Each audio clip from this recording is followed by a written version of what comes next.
Olá, tudo bem com você? Sejam bem-vindos ao nosso estudo bíblico. O nosso guia é A Missão de Deus, Minha Missão. Estamos na lição 11 da Escola Sabatina. Bem, eu sou Manuel Caetano e este é o nosso canal É o Mensageiro. Se você não é inscrito, se inscreva, compartilhe com seus familiares, seus amigos e não esqueça de deixar o seu like, fazer um pequeno comentário, mesmo que seja apenas um amém. É relevante para que esta lição chegue a mais pessoas. Bem, eu queria avisar a todos vocês que no dia 20 eu vou para o Rio e só retorno no dia 8 de janeiro. Faz 5 anos que eu não vejo as minhas filhas. Eu vou passar o Natal e Ano Novo com elas e aproveitar para ver então se há possibilidade de eu comprar o computador na Presidente Vargas, é um local que só vende computadores. Pelo menos trazer as peças para que ele seja montado aqui. Não dá para trazer ele montado de lá para cá. E ele é muito caro. Não sei se vou ter condições e achar um preço que eu possa comprar. Bem, antes de entrarmos na lição, vamos a uma breve oração. Quem puder, curve a sua fronte e vamos orar. Senhor eterno Deus que estás nos céus, santificado seja o vosso nome. Nós te agradecemos pelas graças recebidas. Senhor, estamos estudando a lição da Escola Sabatina. Pedimos que Deus, o Espírito Santo, nos ensine, nos oriente, em nome de Jesus Cristo. Amém. Bem, vamos para a nossa lição. A missão em favor dos não alcançados, parte 2. O verso para memorizar. Então Jesus exclamou: mulher, que grande fé você tem. Que seja feito como você quer. E desde aquele momento, a filha dela ficou curada. Mateus 15, 28. No estudo de sábado, diz que Deus sempre buscou os filhos perdidos, desde a criação, que irá até o fechamento da porta da graça. Mas com atenção especial às grandes cidades, onde temos a maior variedade de culturas e influência do mundanismo e idolatria. Ir para as pequenas cidades no campo, as pessoas serem menos influenciadas por essas ideologias atuais. No campo, as pessoas se voltam para a vida natural na terra, no plantio dos alimentos naturais, frutas. E o convívio familiar é muito melhor. Dormem mais cedo, acordando mais cedo, e o dia já começa com oração. A fé em Deus é muito maior. E o trabalho no campo, longe dos prazeres atrativos das grandes cidades. Porém, Jesus Cristo nos convida em nossa missão a levar a luz do conhecimento da palavra e o testemunho nas grandes cidades. Lição aponta que muitos de nós agimos como Jonas. Ao sermos chamados para testemunhar em uma cidade, fugimos por qualquer motivo. Então, pense como é pregar em São Paulo, Rio de Janeiro, estilos diferentes, os chamados grupos urbanos, em New York, Londres, Paris, Tóquio, Pequim. Essas cidades e outros grandes centros urbanos também precisam ser alcançados e talvez o exemplo da cidade bíblica, dessas grandes metrópoles hoje, seja a antiga cidade de Roma, onde Paulo foi como prisioneiro pregar. A lição enfoca o preconceito e divergências raciais, conflitos étnicos. O Brasil tem um povo bem receptivo aos imigrantes, com poucos preconceitos. Já no Oriente Médio há conflitos religiosos. As pessoas são mortas por pregar a palavra de Deus, por divulgar a nossa religião. Já na Europa e nos Estados Unidos, tomados pela imigração islâmica, tem um alto nível de terroristas infiltrados no meio de cidadãos bons que vão em busca de ter uma vida melhor.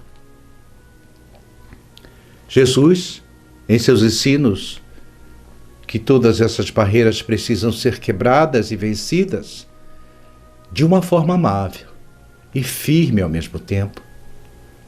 Mas a conquista da confiança deve ser o início da missão.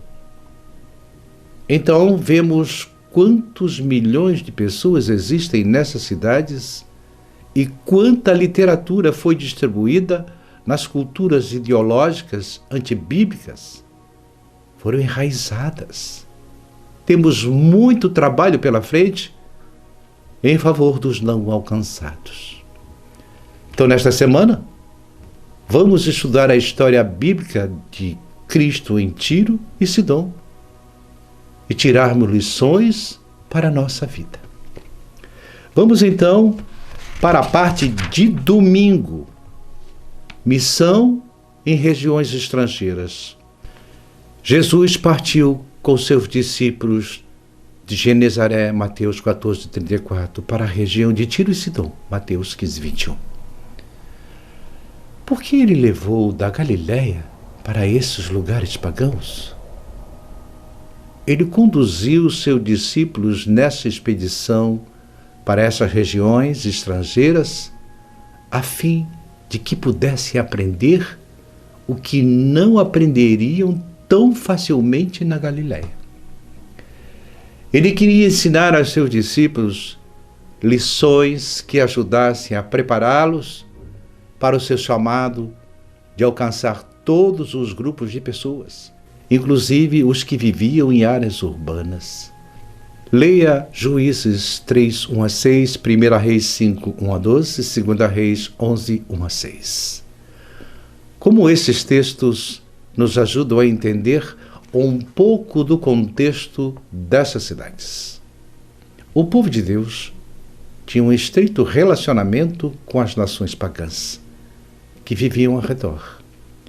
Tomavam suas mulheres em casamento e mantinham negócios com essas nações.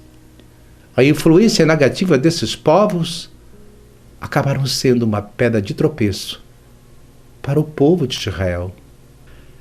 Em Juízes 3, 1-6 é dito que Deus preservou os filisteus que migraram de Creta para a Palestina, para servir de teste de obediência aos israelitas.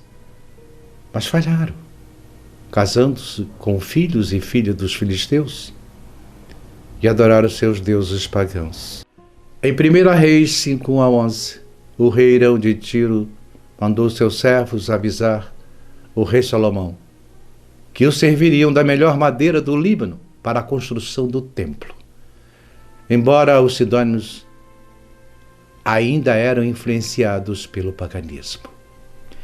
Em 1 Reis 11, 1-6, levou o rei Salomão a se casar com princesas de diversas nações, que levou Salomão a adorar deuses pagãos, a deusa Astarote, a deusa dos sidônios. Mas o que o autor da lição quer nos passar sobre Jesus levar os discípulos a Tiro e Sidom? Foi colocar os discípulos em culturas e religiões diferentes, onde o paganismo, adoração e sacrifício a deuses eram predominantes. Mas Jesus estava ensinando os discípulos a como se comportar diante de um cenário totalmente adverso e muitas vezes até hostil. A Bíblia é a regra de fé de um cristão. Mas hoje, a construção social, que vai das ideologias marxistas às variedades de doutrinas e idolatrias, temos muitos cristãos dentro dessa ideologia marxista progressista que está invadindo todas as igrejas, que foi criado por Satanás. A troca de valores está visível em todos os lados, principalmente a deformação da criação feita por Deus na identidade biológica do ser humano. Não há mais regras, não há mais valores morais. A humanidade está retrocedendo aos parâmetros do antigo paganismo e a passos acelerados. Na mídia, quem ainda defende padrões bíblicos é tido como retrógrado, fundamentalista e até terrorista. Este mundo que ficou hostil a tudo aquilo que ainda se identifica com Deus é o palco do testemunho cristão. Fomos aqui deixados para compartilhar deste amor, para testemunhar da nossa fé e levar aos outros o conhecimento do Salvador, seja onde for, mas de modo sensível, em que a confiança deve ser conquistada e o amor ao próximo visível, para então dar o testemunho de Jesus Cristo. Vamos então para a segunda-feira, buscando as multidões. Apesar dos desafios externos e internos, Jesus graciosamente estende o chamado para a sua missão nas cidades. Leia Mateus 9, 35 a 38. O que isso nos ensina sobre a missão para com as multidões, onde quer que as encontremos? Jesus se compadecia das multidões e desejava ver mais pessoas trabalhando em favor delas. Aproximando-se Jesus de Jerusalém, vindo de Jericó, Jesus e seus discípulos visitaram as aldeias de Betânia, Betfagé, localizada a leste do Monte das Oliveiras, a poucos quilômetros de Jerusalém. Durante as noites daquela última semana, Jesus vinha da Galiléia, de Decápolis, Jerusalém, da Judéia, do outro lado do Jordão. Permaneceu em Betânia e entrou em Jerusalém durante o dia.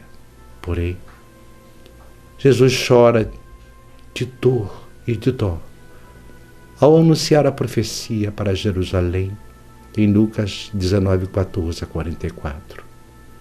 Quando Jesus ia chegando, assim que viu a cidade de Jerusalém, Jesus começou a chorar sobre ela e proclamou: Ah, se tu compreendesses nesse dia, sim, tu também, o que traz a paz. No entanto, agora isto está encoberto aos teus olhos. Virão dias em que os teus inimigos te cercarão de trincheiras e por todos os lados te ameaçarão, apertando o grande cerco contra ti, Jerusalém. Também lançarão por terra tu, Jerusalém, e os teus filhos, o povo de Israel, que estão dentro de ti. Não deixarão em ti pedras sobre pedra, o templo de Jerusalém e a cidade, porque não reconhecestes a maravilhosa oportunidade que tivestes com a visitação de Deus. A vinda do Messias, os profanadores da casa de Deus, que é o templo. Essa profecia anunciada por Jesus, que o templo e a cidade seriam destruídos, e o templo não seria mais reconstruído, e o sacrifício de animais terminaria com o sacrifício perfeito de Jesus Cristo. Então esse desejo de reconstruir o templo e voltar os sacrifícios deixa claro que ainda não reconhecem Jesus Cristo como Messias, o Deus soberano, mas usam os profetas Ezequiel, Isaías, Jeremias numa interpretação não bíblica e fora do tempo em sua hermenêutica. A profecia desses profetas se refere ao Monte Sião, ao povo de Israel, se obedecessem os seus estatutos, mas eles falharam. A profecia era condicional. Bem, mas a lição aponta para os ensinos de Jesus e seu amor por todos, inclusive os pagãos. Por isso, Jesus Cristo faz uma série de milagres por todas as cidades que passou, levando uma grande multidão para ouvi-lo e ser curados, tanto fisicamente como espiritualmente. Mas podemos ver que Jesus primeiro os curava, os deixando limpos, para que depois pudessem ouvir as suas palavras. Vamos ver o que Ellen G. White, no Espírito de Profecia, nos diz. Não estamos, como povo, suficientemente despertos para o pouco tempo que temos de trabalhar. E não compreendemos a magnitude do trabalho para este tempo. A noite logo chega, no qual ninguém pode trabalhar. Deus quer homens e mulheres se qualifiquem pela consagração, à vontade e fervoroso estudo das Escrituras para fazer sua obra especial para estes últimos dias. Ele chama homens agora que possam trabalhar. Ao se empenharem na obra com sinceridade e humildade, para fazer tudo o que puderem, obterão uma experiência mais completa, terão melhor conhecimento da verdade e saberão melhor como alcançar as pessoas e ajudá-las exatamente onde precisam ser ajudadas. Obreiros são necessários agora mesmo, para trabalhar para Deus. Os campos já estão brancos para a colheita, mas os trabalhadores são poucos. Vamos para a lição de terça-feira. Em Tiro e Sidom. Os estudiosos creram que Mateus foi escrito para um público judeu, o que Marcos foi escrito para os gentios. É útil saber a diferença ao estudar os evangelhos. Leia Mateus 15, 22 a 28 e Marcos 7, 24 a 30. Que diferenças podemos perceber no modo como a mulher foi retratada? Mateus descreve essa mãe pela nacionalidade cananeia. Marcos a descreve como grega ou estrangeira de origem sírio-fenícia. Jesus saiu dali e foi para as regiões de Tiro e Sidom. Ele ficou em uma casa e não queria que ninguém soubesse disso, mas ele não podia impedir que as pessoas soubessem que ele estava ali. Quando uma mulher que tinha uma filha possuída por um espírito imundo descobriu isso, ela imediatamente foi e se jogou aos pés de Jesus e pediu-lhe que expulsasse o demônio de sua filha. Ela era grega, sírio-fenícia de nascimento, e disse-lhe Jesus: primeiro, você tem que deixar os filhos ficarem satisfeitos. Não é certo tirar o pão que lhes corresponde e jogá-los aos cachorrinhos. E ela disse: é verdade. Mas os cães também comem migalhas que são jogadas pelas crianças debaixo da mesa. Então Jesus lhe disse: por causa do que você disse, volte em paz. O diabo já abandonou sua filha. E a mulher saiu e encontrou a menina deitada na cama, agora livre do demônio. Quando este incidente é colocado no seu devido contexto, é apreciado como um dos mais extraordinários e comoventes da vida de Jesus. Primeiro vamos dar uma olhada na geografia da história. Tiro e Sidom eram cidades da Fenícia, que fazia parte da Síria. A Fenícia se estendia para o norte, a partir do Monte Carmelo, através de toda a planície costeira. Foi entre a Galiléia e a costa. A Fenícia, como expressou Joséfo, cercava a Galiléia. Tiro ficava a 65 quilômetros a noroeste de Cafarnaum e o seu nome significava a rocha. Tiro foi um dos grandes portos naturais do mundo antigo. Além do mais, descreve a única vez que Jesus deixou o território judaico para anunciar o Evangelho para o mundo inteiro. Mostra-nos o início do fim de todas as barreiras. Jesus queria ter algum tempo para preparar seus discípulos para o dia da cruz. Havia coisas que ele precisava contar a eles e fazê-los entender. Ellen G. White, no Espírito e Profecia, diz: Cristo conhecia a situação dessa mulher, sabia que desejava vê-lo e tinha se colocado no caminho dela. Aliviando-lhe a dor, poderia representar de maneira vivida o que pretendia ensinar. Com esse propósito, ele levara os discípulos àquele lugar. Queria que vissem a ignorância existente em aldeias e cidades vizinhas da terra de Israel. O povo, que se dera toda a oportunidade de compreender a verdade, desconhecia as necessidades daqueles que o rodeavam. Nenhum esforço se fazia para ajudar as pessoas em trevas. O muro de separação criado pelo orgulho judaico impedia os próprios discípulos de se compadecerem desse mundo pagão. Porém, era necessário quebrar essas barreiras. Desejado de todas as nações, página 315. Vamos então para a lição de quarta-feira. Mande-a embora. Nas regiões não alcançadas das cidades, muitos anseiam por esperança. Na época de Cristo, o que impedia os israelitas de levar a esperança do Messias às cidades como Tiro e Sidom? O nacionalismo e o preconceito cegaram o povo para as oportunidades de olhar para os seus semelhantes que ansiavam pela esperança predita nas profecias do primeiro advento de Cristo. Hoje, nas cidades, há muitos grupos com os quais Jesus quer que seu povo compartilhe a bendita esperança do segundo advento.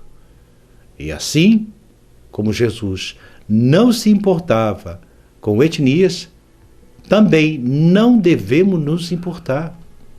Leia Atos 10, 9 a 35. Como você resumiria a lição ensinada pelo Espírito Santo? O Evangelho é para todos os povos. Deus não faz acepção de pessoas. Ao lermos o livro de Atos, tem muita informação que Lucas escreveu. Nós já tivemos o estudo da escola sabatina do livro de Atos. Vocês se lembram? Bem, os apóstolos aguardavam a segunda vinda de Jesus para os seus dias, para uma questão de dias. Eles estavam equivocados com relação ao tempo da segunda vinda. Eles também estavam equivocados com relação ao escopo da sua missão. Os apóstolos imaginaram que a missão deles estava terminada no Pentecostes.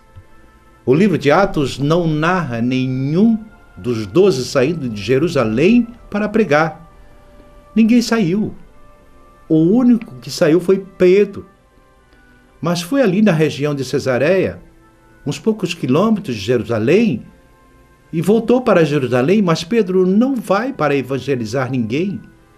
Pedro vai para visitar aqueles que já haviam sido alcançados pelo Evangelho no dia de Pentecostes. Deus teve que levantar uma perseguição por Saulo para empurrar a igreja para fora de Jerusalém. E quem é que saiu e começou a pregar o Evangelho aos judeus helenistas? Foi Paulo. Vamos para Atos 10, a visão de Pedro. Na visão de Pedro, quando ele foi à casa de Cornélio, mata e come, muitos evangélicos entendem que Deus estava liberando a igreja para comer de tudo, acabando a distinção de alimentos. Esta é uma visão completamente equivocada. E eu poderia gastar horas explicando essa questão. Bem, havia naquele lençol todo tipo de animal limpo e imundo. Por que Pedro não podia matar só os limpos e comer? Ele poderia, não poderia, mas ele disse não. Mas dei uma olhada na resposta que Pedro disse em Atos 10, versículo 14. De modo nenhum, Senhor, porque jamais comi alguma coisa comum e imunda. Prestem atenção, o comum é um animal limpo, o imundo é um animal imundo. O que Pedro está dizendo é o seguinte: de acordo com a teologia judaica da época, o limpo era contaminado pelo contato com o imundo. e o limpo em contato com o imundo se tornava comum, contaminado. Vocês entenderam? Eu falei a Pedro, poderia matar os animais limpos e comer. Qual era o problema? O problema é que para o judeu da época, o limpo em contato com o imundo se torna imundo. Vocês entenderam? Então Pedro não podia comer nada do lençol.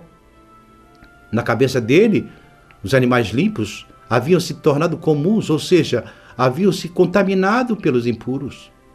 Vamos olhar a resposta de Deus a Pedro no versículo 15. Ao que Deus purificou, o que Deus declarou puro, não consideres comum.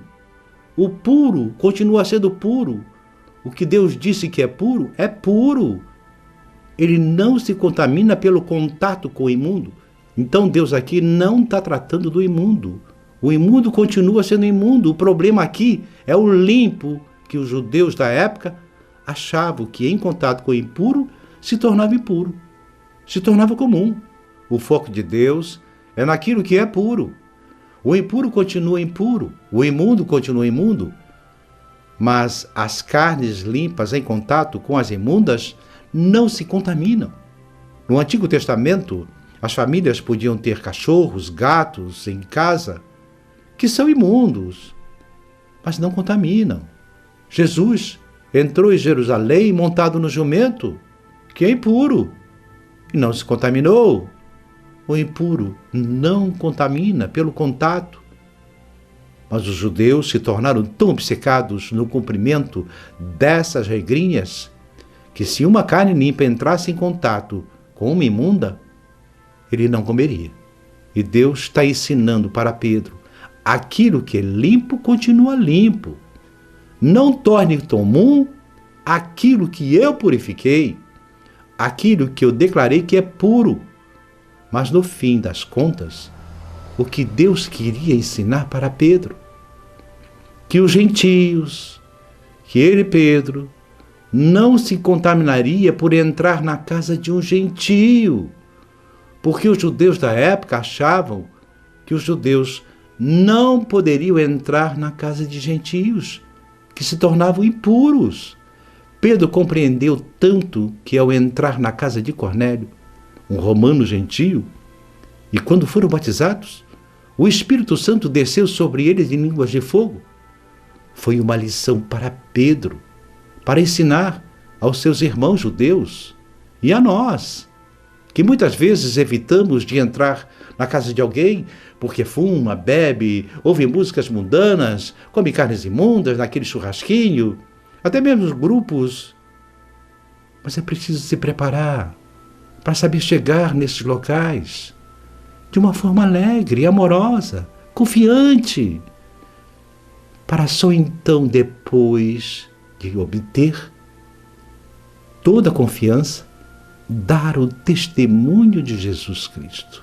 Jesus pacientemente ensinou seus discípulos, que ainda não entendiam completamente, que o grande plano divino da salvação era para toda a família humana, não apenas para uma nação ou um grupo étnico. O Espírito Santo pode nos ajudar a vencer a intolerância e o preconceito, a fim de completar a missão nas cidades. Vamos então para a quinta-feira. Fé na terra? Em Lucas 18:8, Jesus faz esta pergunta no fim de suas parábolas: quando o Filho do Homem vier, será que ainda encontrará fé sobre a terra? Como os discípulos de Cristo hoje, precisamos ver o que Jesus está procurando.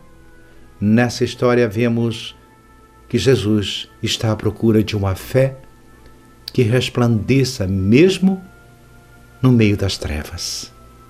Leia Mateus 8, 10, 13, Mateus 9, 2, Mateus 20, 29, 34, Marcos 2, 5, Marcos 10, 46, 52, Lucas 18, 35, 43. Nessas passagens, quem Jesus descreve como tendo fé? O Evangelho é para todos os povos. Deus não faz acepção de pessoas. Na lição diz: Essa lista inclui pessoas cuja fé brilhou mesmo em cidades dominadas pelas trevas. Em Cafarnaum, Jesus destacou várias pessoas de fé. Em Mateus 8, 10, 13, vemos um centurião pagão convertido com grande fé.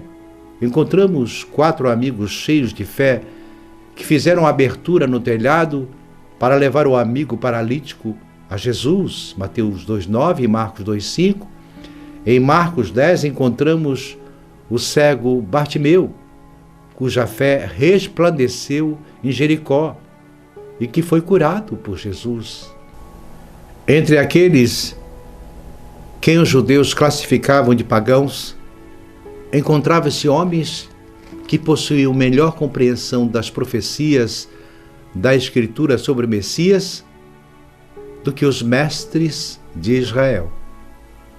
Alguns o esperavam como libertador do pecado. Filósofos se esforçavam por estudar profundamente o mistério do sistema cerimonial hebraico.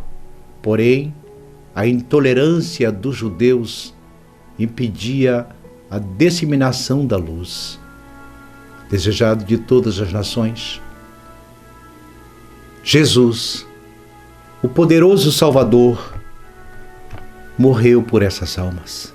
Ele pode despertá-las da indiferença, despertar sua compaixão, suavizar seu coração e revelar à sua alma a beleza e o poder da verdade. O obreiro mestre é Deus, e não o ser humano finito. No entanto, ele os chama para ser os agentes por meio dos quais ele transmite a luz aos que estão em trevas. Deus tem joias em todas as igrejas, e não cabe a nós fazer denúncias generalizadas do professo mundo religioso, mas com humildade e amor apresentar a todos a verdade como ela é em Jesus. Que os seres humanos vejam piedade e devoção, que contemplem a semelhança de caráter com Cristo e serão atraídos para a verdade. Eles devem exaltar Jesus, o Redentor do mundo, e anunciar a palavra de vida, a vida eterna. Amém. Bem, até a próxima lição 12. Esther e Mordecai, se Deus permitir. Até lá.